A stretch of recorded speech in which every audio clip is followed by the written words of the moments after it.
nga ba ang maaaring mangyari ngayong paparating na ang 2021?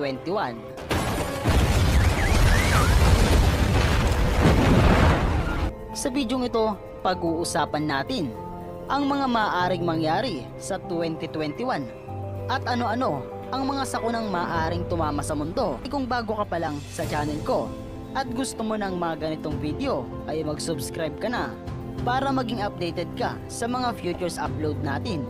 Nag-upload ako ng isa o higit pa sa isang linggo. Maraming salamat. Maparito muna tayo sa taong 2020 na kung saan lahat ng sakunang nangyari sa mundo ay nahulaan ng isang tao at ito ay nagngangalang Nostradamus. Alam ko na marami na sa inyo ang nakakakilala sa kanya. At alam mo bang may hula siya patungkol sa mangyayari sa 2021? Kung ang 2020 ay tama ang lahat ng hula niya, papaano pa kaya sa 2021? Si Nostradamus ay pinanganak sa Saint Remy de Provence, Southern France noong ika-14 ng Disyembre 1503. Isa siyang tanyag ng manggagamot, kabbalist at pharmacist sa France na kilala sa kanyang aklat The Les Prophéties, ang unang edisyon na inilathala noong 1555. Ang mga hula ni Nostradamus ay ipinahayag sa mga taludtod na tinatawag na quatrains. Marami sa kanyang mga hula tulad ng The Rise to Power of Adolf Hitler at ang Second World War ay naging totoo. Sinulat ni Nostradamus ang 6,338 mga hula kung saan marami sa mga ito ang naganap na. Sakop ng kanyang mga hula ang panahon na umaabot sa taong 3797. Walang nakakaalam ng sikreto ng kanyang mga prediksyon. Ang mga Nostradamus quatrains ay patuloy na pinasisigla ang mundo. Bagaman isinulat ito halos 5 siglo na ang nakalilipas. Higit sa 70% ng kanyang mga hula ay naganap na at ang ilan sa mga pinakakilakilabot na mga hula ay para sa taong 2021. Narito ang ilan sa mga hula ni Nostradamus para sa taong 2021. Ikawalo, mapapalapit ni Pope Francis ang mga tao sa simbahan. Hindi alintana kung gaano karaming taon, si Pope Francis ay mananatiling pinuno ng simbahang Katoliko. Iiwan ng Santo Papa ang isang mapagbiyaya at malalim na kahanga-hanga na pamana. Ang simbahan ay magiging isang lifeboat, ususi ng kaligtasan para sa maraming mga tao. Kailangan nating alagaan ang bawat isa, lalo ang pinakamahirap, pinakamahina, ang mga nagugutom, nauuhaw, mga estranghero, mga hubot-hubad, mga may sakit, at ang mga nasa bilangguan, sabi ni Pope Francis. Ikapito, brain chip implants sa mga Amerikanong sundalo. Ang mga sundalong Amerikano ay magiging isang uri ng mga cyborg, kahit man lang sa antas ng utak para maisalba ang lahi ng tao. Ang chip na ito ay dapat magalok sa atin ng kinakailangang digital intelligence upang umunlad sa kabila ng mga limitasyon ng biological intelligence. Ito ay maaaring mga hulugan na isasama natin ang artipisyal na katalinuhan sa ating katawan at utak.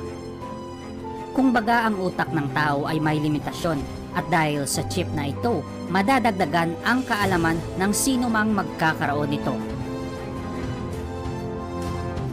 Ika-6, lindol na sisira sa California. Ayon sa interpretasyon ng quatrain na isinulat ni Nostradamus, isang napakalakas na lindol ang sisira sa California sa taong 2021. Inihula ni Nostradamus na isang matinding lindol ang tatama sa New World, ang Western Land, at ang California ang luhikal na lugar kung saan maaaring mangyari ito. Ayon sa mga astrologo, Mercury in Sagittarius, Saturn fading. Ang sumusunod na petsa kung kailan ang mga planetang Mars at Saturn ay nasa posisyon na ito sa kalangitan sa Nobyembre 25 ng taong 2021. Ikalima, isang kometa ang tatama sa mundo. Ang kaganapang ito ay magdudulot ng lindol at iba pa. Ang iba pang interpretasyon ng quatrain na ito ay iginiit na tumutukoy ito sa asteroid na tatama sa daigdig. Kapag pumapasok ito sa atmosphere ng mundo, ang asteroid ay masusunog at lumilitaw sa kalangitan tulad ng apoy. Inihayag ng NASA na ang malaking asteroid ay malamang natatama sa mundo sa susunod na mga taon, pagkatapos magpalabas ng alerto ang ahensya ng Amerika. Ang asteroid na tinatawag na 2009 KF1 ay may pagkakataon na tumama sa Earth sa ika-6 ng Mayo 2021. Ang NASA ay darating sa konklusyon na ito, kasunod ng mga pagsusuri tungkol sa trajectory nito. Inaangkin ng NASA na ang asteroid na ito ay may kapangyarihang tumama sa Earth na may katumbas ng 230 kiloton na puwersa ng paputok na TNT. Ito ay nangangahulugang 15 beses na higit pa kaysa sa nuclear bomb na pinasabog ng mga Amerikano sa Hiroshima noong 1945. Ika-4, solar storms. Ang 2021 ay magiging makabuluhang taon sa mga tuntunin ng mga pangunahing pandaigdigang kaganapan. Magaganap ang mga malalakas na solar storm na maaaring magdulot ng ilang mga pangunahing pinsala sa mundo. Makikita natin ang pagtaas ng tubig at ang lupa ay bumabagsak sa ilalim nito, ayon kay Nostradamus. Ang mga mapanganib na epekto ng mga pagbabago sa klima ay hahantong sa digmaan at salungatan, dahil ang buong mundo ay mag-aaway sa mga resources at kasunod nito ang mass migration o maraming tao ang lilipat. Ika-3, pamumunuan ng Muslim ang mundo. Ang Camel ay ang populasyon ng Arab na nakatira sa Europa, lalo na sa France at Germany, o ang mga imigrante na kasalukuyang nasa pintuan ng ating kontinente. Gayon din, binalaan ng mga eksperto ng demografiya na lulupigin ng mga Muslim ang Europa sa susunod na mga dekada nang hindi na kinakailangang magpaputok ng kahit isang baril. Ibig sabihin, masasakop nila ang Europa sa mapayapang pamamaraan. Malaki ang bilang ng mga emigranteng Muslim at mga refugee. Samantala, ang mga European ay kakaunti lamang. Pangalawa, taggutom.